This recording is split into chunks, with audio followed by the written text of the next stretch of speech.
Assalamualaikum warahmatullahi wabarakatuh. Kembali lagi dalam video kali ini. Dalam video kali ini kita akan membahas tentang non-parametik. Di sini udah ada disiapkan, yaitu dengan jumlah 7 soal. Nah, di 7 soal ini kita bakalan ngebahas satu persatu. Nah, soal pertama, suatu penelitian dilakukan untuk membandingkan tingkat kepuasan pelanggan antara pengguna layanan transportasi online A dan transportasi online B. Skor kepuasan diukur dalam skala 1 hingga 10. Semakin tinggi skor, maka semakin puas. Dengan taraf signifikansi A atau alfa sama dengan 5%. Selidikilah apakah terdapat perbedaan tingkat kepuasan pelanggan antara kedua layanan transportasi tersebut. Nah, di sini udah disediakan tabel-tabelnya. Tabel satu yaitu skor kepuasan pelanggan. Nah, pelanggan ada pelanggan 1 hingga 10 dan transportasi online A dari 1 hingga 10. Begitu pula dengan transportasi online B dengan pelanggan 1 hingga 8. Nah, soal selanjutnya yaitu ada suatu penelitian dilakukan untuk mengetahui apakah metode pembelajaran memengaruhi tingkat pemahaman mahasiswa pada mata kuliah statistika. Penelitian penelitian melibatkan 300 mahasiswa yang mengikuti pembelajaran tatap muka, hybrid dan juga daring penuh. Tingkat pemahaman mahasiswa diklasifikasikan menjadi 3 kategori, yaitu tinggi, penting, dan rendah. Hasil pengamatan disajikan pada tabel berikut. Berdasarkan data tersebut, lakukan uji pada tingkat kepercayaan 95% untuk mengetahui apakah terdapat perbedaan proporsi tingkat pemahaman mahasiswa berdasarkan metode pembelajaran yang digunakan. Nah, ini udah ada tabel 2 yaitu frekuensi observasi tingkat pemahaman mahasiswa berdasarkan metode pembelajarannya. Nah, selanjutnya di sini ada soal nomor 3. Nah, di soal nomor 3 ini terdapat pasien sebanyak 28 yang berpartisipasi dalam suatu penelitian mengenai efektivitas terapi untuk meningkatkan tingkat stres. Para pasien dibagi secara acak ke dalam 4 kelompok, yaitu terapi musik, yoga, meditasi, dan konseling psikologis. Setelah terapi selesai, skor penurunan tingkat stres setiap pasien dicatat dengan taraf signifikansi 0,05. Uji apakah keempat jenis terapi tersebut memiliki tingkat efektivitas yang sama. Nah, di bawah ini udah ada tabel ketiganya, teman-teman, tentang skor penurunan tingkat stres pasien. Lanjut ke soal selanjutnya. Di sini ada dalam suatu penelitian mengenai pola kedatangan pelanggan di sebuah kafe, peneliti ingin mengetahui nih, apakah urutan pelanggan yang datang secara individu dan kelompok dan berkelompok bersifat acak atau tidak acak. Data diambil secara berurutan dari 15 pelanggan pertama pada hari tertentu dengan tingkat kepercayaan 95% atau alfa yaitu 0,05. Tentukan apakah urutan tentukan apakah urutan kedatangan pelanggan dapat dianggap acak atau tidak acak. Nah, ini udah ada tabelnya yaitu tabel data pola kedatangan pelanggan. Lalu di sini ada soal kelima yaitu sampel terdiri dari 11 pasien yang menjalani program olahraga rutin untuk menurunkan tekanan darah. Tekanan darah pasien diukur sebelum program olahraga dan setelah program olahraga selama 1 bulan. Berdasarkan data berikut, apakah program olahraga tersebut efektif menurunkan tekanan darah pasien? Nah, ini udah ada tabel 5 yaitu tekanan darah pasien dengan satuan milimeter hydroid.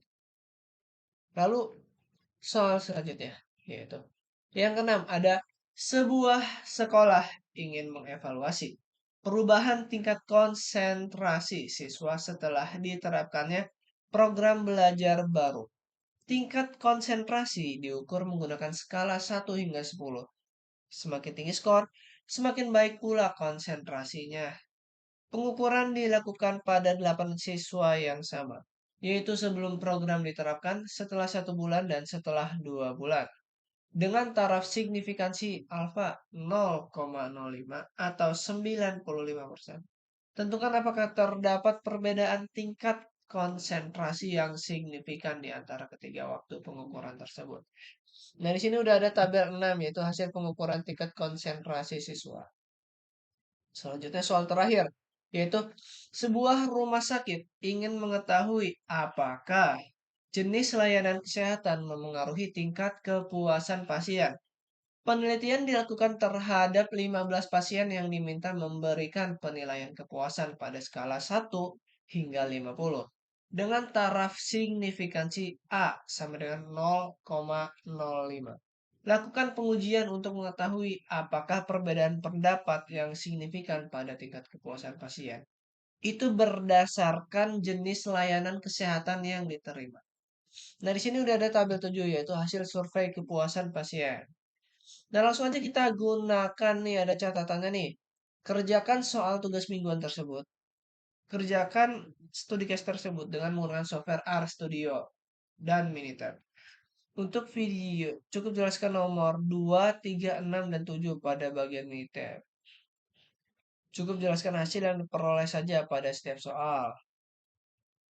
Oke, jadi kita lihat di software RStudio terlebih dahulu. Ini udah ada nih codingannya.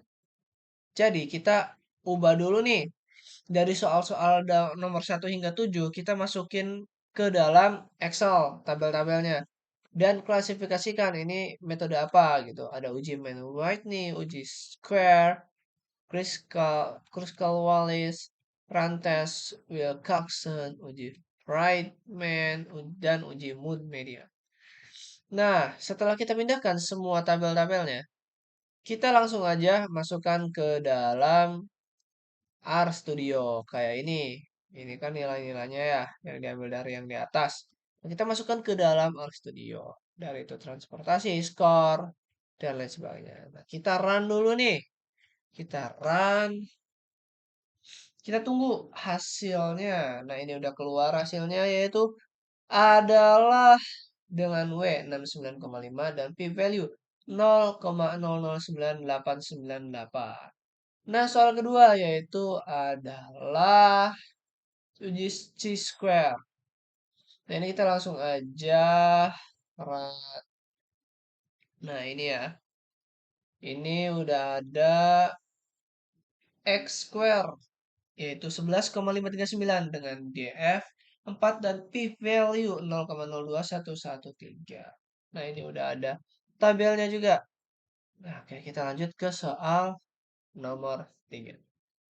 Nah, di soal nomor 3 ini, kita ambil dari tabel tadi, lalu kita masukkan ke sini. Nah, ini kita secara berulang. Ini ada nomor 3, yaitu dengan data chi-square, Kruskal-Wallis chi-square, yaitu 21,431, dan df sama dengan 3, dan p-value sama dengan 8,567 pangkat minus, 0,05. Nah, selanjutnya di sini ada soal keempat. Kita memakai cara yang berulang. Kita ambil informasi dari tabel, kita masukkan ke dalam RStudio. Nah, di sini kita install dulu nih, install paket Runtest dan T-Series. Baru kita buka library-nya. Nah, di sini menghasilkan standar normal yaitu 1,3641 dan p-value 0,1725. Dengan alternatif hipotesis yaitu 2 site. Nah, selanjutnya kita akan mengerjakan soal kelima, yaitu uji Wilcoxon. Dengan menggunakan cara yang sama, kita akan mendapatkan V, yaitu 65 dan P-value 0,004346. Teman-teman. Dengan alternatif hypothesis true location shift is not equal to 0. Kita lanjut ke soal nomor 6, teman-teman. Dengan menggunakan hal yang sama atau cara yang sama, kita dapatkan. Nah, ini dibuat tabel dulu. Habis itu kita dapatkan Friedman chi-square 16 dengan df sama dengan 2 dan p-value 0,0003355. Nah, soal terakhir ini ada mencari mood median ses. Nah, kita run dan kita tunggu hasilnya. Dan di sini udah ada data score X square 10,179, DF sama dengan 2, dan p-value 0,006162. Nah, di sini juga udah ada box plotnya teman-teman dari IGD, rawat inap, dan rawat jalan. Nah, selanjutnya kita akan menggunakan software Minitab untuk memvalidasi apakah memang jawaban yang udah kita cari ini udah benar gitu teman-teman. Oke, selanjutnya kita akan menggunakan software Minitab. Nah, di sini ini udah ada hasilnya, teman. Nah, kita akan contoh aja nomor satu yang Man Whitney. Kita ambil dari Excel sini. Nah, sebenarnya kita lihat dulu dari sini. Kita copy paste aja, teman-teman. Di sini. Ini kita hapus dulu ya. Ini hapus, hapus. Terus. Nah, kita copy paste. Nah, contoh kita ingin mencari Man Whitney ini. Kita ke stat, non parametric. Lalu ada kita cari Man Whitney ya. Man Whitney. Nah, ini Man Whitney. Nah, kita ambil transportasi online. Online A, habis itu transportasi online B di second sample. Dan dengan confidence level 95 dan not equal. Oke, nah ini bakalan sama hasilnya dengan yang di atas, teman-teman. Nah, nggak ada perbedaan. Nggak ada perbedaan. Nah, ini ada hasil dari nomor 2, teman-teman. Hasil nomor 3 juga ada. Hasil nomor 4, hasil nomor 5. Sama 6 dan 7. Nah, mungkin itu aja tutorial pada video kali ini tentang non-parametric. Sampai jumpa di video selanjutnya. Bye-bye!